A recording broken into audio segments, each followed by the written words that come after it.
প্রথমেই বলি আমি কোনো দল করি না। আমি কেন, আমার বাড়ির কেউই কোনো দল, রাজনীতি, পার্টি এইসব কিচ্ছু করে না। আমাদের কেউ এইগুলো পছন্দই করে না, কারণ রাজনীতি করলে আমাদের পেট ভরবে না, রাজনীতি করলে আমাদের খেতে দেবে না, আমাদের খেতেই হবে, আমরা গরিব মানুষ।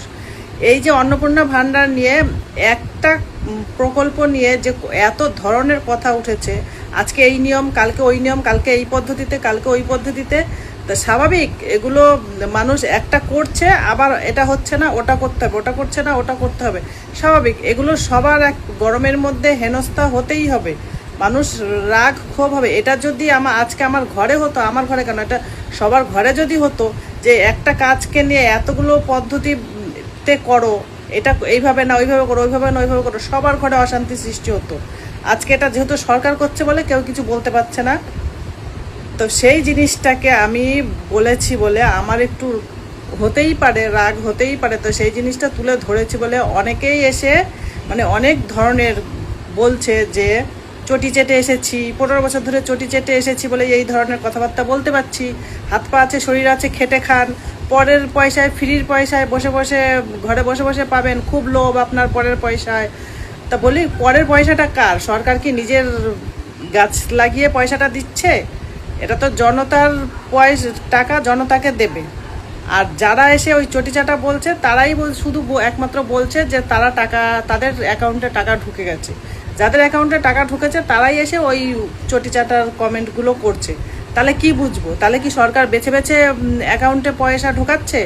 তাহলে এখন বলবো, তাহলে চটিচাটার দলটা চোর ছিল ঠিকই, কিন্তু গরিবদের পাশে ছিল। তাহলে এখন তো বলবো চটিচাটার দলটাই ভালো ছিল। তারা তো পয়সা যখন ঢোকাতো সবার অ্যাকাউন্টে ঢোকাতো, গুনে গুনে বেছে বেছে ঢোকাতো না। আর সেই চটিচাটার দলের চোরগুলোকেই তো আবার অন্ধভক্তের দলের মধ্যে ঢোকাচ্ছে। তখন খুব ভালো লাগছে, দল ভারী করছে, আর আমরা সাধারণ মানুষরা ভুগে মরছি। বিশাল হইচই হচ্ছিল, নওশাদ সিদ্দিকীর জন্য ঘর বরাদ্দ হয়েছে। যারা নওশাদ সিদ্দিকী, যাদের অ্যালার্জি, তারা টিপ্পনি কাটতে শুরু করে দিয়েছিল। এখনো পর্যন্ত আমাদের জন্য বরাদ্দ হয়নি। স্বাভাবিক নিয়মে আমাদের এইখানে একটা করে অফিসের জন্য রুম পাওয়া দরকার, সেটা এখনো পর্যন্ত দেওয়া হয়নি। স্পিকার স্যারের কাছে আমিও আশা করব যে প্রত্যেকটা যে পার্টি যারা আছে, তাদের জন্য ঘর বরাদ্দ করা হোক। আর এই ভালো তৃণমূল, খারাপ তৃণমূলের যে সমস্যার সমাধান হয়তো শুভেন্দুবাবুই করতে পারবেন, আমাদের রাজ্যের মুখ্যমন্ত্রী মহাশয় শুভেন্দু স্যার হয়তো করতে পারবেন, ওই জন্য তার কাছে গিয়েছিল। কিন্তু প্রতি উত্তর কী পেয়েছে কুণাল বাবুদের কাছ থেকে আমার মনে হয় জানা দরকার। স্পিকার স্যার ভালো বলতে পারবেন অরিজিনাল তৃণমূল কারা। এখানে কি ভালো তৃণমূল, খারাপ তৃণমূলের কোনো বিষয় আছে? অরিজিনাল তৃণমূল কারা?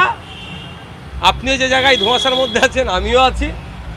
কারণ যে তৃণমূলের প্রতিষ্ঠাতা মমতা ব্যানার্জি, তাকে এড়িয়ে বিরোধী দলনেতা নির্বাচন হচ্ছে সেই রাজ্য থেকে কেন্দ্র পর্যন্ত, এক নম্বর। দ্বিতীয় কথা হচ্ছে অ্যাকাউন্ট ফিজ করার জন্য চিঠি দেওয়া হচ্ছে। আবার শুনছি নাকি তাকে তার রাইট নাই এই চিঠি লেটার করার, তার আগে তাকে রিভক করেছে। তখন এই যখন ধোঁয়াশার মধ্যে আছে, আমার মনে হয় পশ্চিমবাংলার ক্ষেত্রে মাননীয় স্পিকার স্যার বলতে পারবেন আসল তৃণমূল কারা। যখন ক্ষমতায় ছিল দলের সেকেন্ড ইন কমান্ড, অনেক বিষয় তারা এড়িয়ে যেতেন বা সে অবধি এসে পৌঁছাতে পারতেন। এখন সেগুলোকে নতুন করে রিওপেন করা হচ্ছে।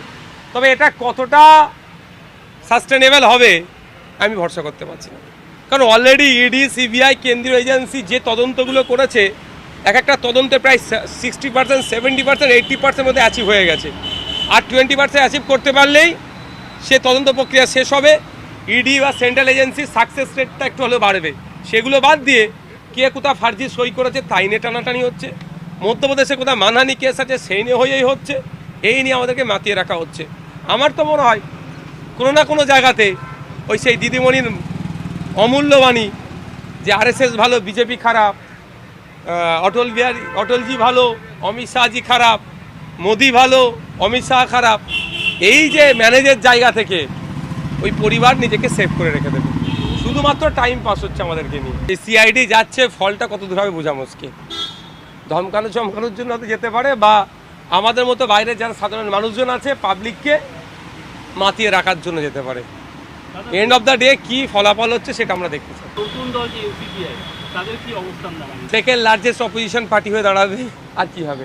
না আছে তাদের পার্টির সদস্য, বলতে পারছি না কজন সদস্য আছে, না কাউন্সিলর আছে, না পঞ্চায়েতের মেম্বার আছে, না জেলা পরিষদের। বহু নেতা মন্ত্রীর বিরুদ্ধে এবং কর্মীদের উপর হামলা হচ্ছে, এবং বহু নেতা মন্ত্রী প্রাক্তন যারা, তাদের সব কেস দিয়ে দেওয়া হচ্ছে। এবার যেগুলো হয়তো এমন কিছু ঘটনা, আমরা সেগুলো ডিফেন্ড করতে যাব না, কিন্তু যেগুলি রাজনৈতিকভাবে একেবারে মানে হয়রানি করার জন্য করা হচ্ছে, সেক্ষেত্রে আমরা কিভাবে সরকারের শীর্ষ মহলের দৃষ্টি আকর্ষণ করব, সেই মেকানিজমটা নিয়ে কথা হয়েছে। সে ব্যাপারে আমি এখানে কোনো বক্তব্য রাখব না। ফলে আমরা বলতে চাই যে আমরা বিরোধী দল হিসেবে একদিকে মমতা বন্দ্যোপাধ্যায় নেত্রী, আমরা গঠনমূলক বিরোধিতা, এখানে সেই মাথা উঁচু করে থাকব।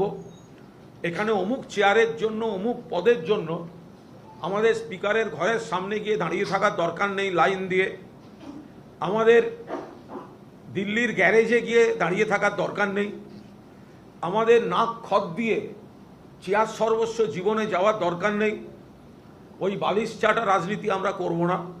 আমরা মাথা উঁচু করে তৃণমূল করি, তৃণমূল, মমতা ব্যানার্জি, মমতা ব্যানার্জি। আমরা বাকি এমএলএদেরও বলবো, আমরা জানি অনেকে চাপে গেছেন, যারা বিধায়ক, যারা ওদিকে সই করেছেন বা দু জায়গায় সই করে একটা আইনি ফাঁদে পড়ে গেছেন, সেই আইনে কী হবে সেটা আবার আমরা দেখছি। কিন্তু তারা সবাই মনের ইচ্ছায় জাননি। এখনো পর্যন্ত যারা যারা যোগাযোগ করেছেন, রুকবানুরের সঙ্গে করেছেন, শোভনদার সঙ্গে করেছেন, আমার সঙ্গে করেছেন, মদনদার সঙ্গে করেছেন, আলিফার সঙ্গে করেছেন, সবার সঙ্গে কথা চলছে। এরা অধিকাংশ মন থেকে ওদিকে নেই, কার্যত 90 থেকে 95% মন থেকে ওদিকে নেই। মোশাররফের সঙ্গে যোগাযোগ করেছেন, আজকেও কয়েকজন কথা বললেন। তাদেরকে ভয় দেখানো হচ্ছে যে আমাদের সঙ্গে থাকলে এইসব পুলিশ হ্যান ত্যান আমরা সব সামলে দেব। তো ফলে আমরা শুধু তাদের বলবো, সেই বিধায়কদের, দেখুন আপনারা অনেকে এলাকায় ঢুকতে পারছেন না, গদ্দার বলছে, বেঈমান বলছে, কেন শুনবেন? আপনি তো তৃণমূলের একজন সেনাপতি, তৃণমূলের সৈনিক, মাথা উঁচু করে থাকুন। আমরা তো মুখ্যমন্ত্রীর সঙ্গে কথা বললাম, বৈঠক করলাম, চা বিস্কুট খাওয়ালেন, খুঁটিনাটি নানা ব্যাপারে আলোচনা হলো। এবার উনি কতটা করতে পারবেন সেটা ওনার ব্যাপার, আর আমাদের বিরোধী দলের দায়িত্ব পালন করার আমরা সেটা করেছি। কিন্তু যেটাই করেছি মাথা উঁচু করে করেছি, আত্মসম্মান বিসর্জন দিয়ে কেউ কোনো দিকে করিনি। ফলে যারা, যে বিধায়করা অনেক মনকষ্ট নিয়ে ওই দিকে আছেন, তারা ভেবে দেখুন যে মাথা উঁচু করে বিরোধী দলে থাকবেন, আবার সরকারের সঙ্গেও প্রশাসনিক বিষয়ে, আইন শৃঙ্খলার বিষয়ে, সমস্যার বিষয় বা উন্নয়নের বিষয়ে যোগাযোগ রাখবেন। তো সেটা করবেন, নাকি এলাকায় মুখ দেখাতে পারবেন না, ওদিকে ঘুরে বেড়াবেন? ফলে আপনারা ভেবে যা সিদ্ধান্ত নেবেন সেই সিদ্ধান্ত নেবেন। প্রাক্তন মুখ্যমন্ত্রী নিরাপত্তা নিয়ে কোনো কথা হলো? এ বিষয়ে কোনো মন্তব্য করব না। আমি বলছি, আমি হ্যাঁও বলছি না, নাও বলছি না, এই বিষয়ে কোনো মন্তব্য করব না। বিরোধী দলনেতা এখনো পর্যন্ত সারা বাংলায় তৃণমূল কর্মীরা যে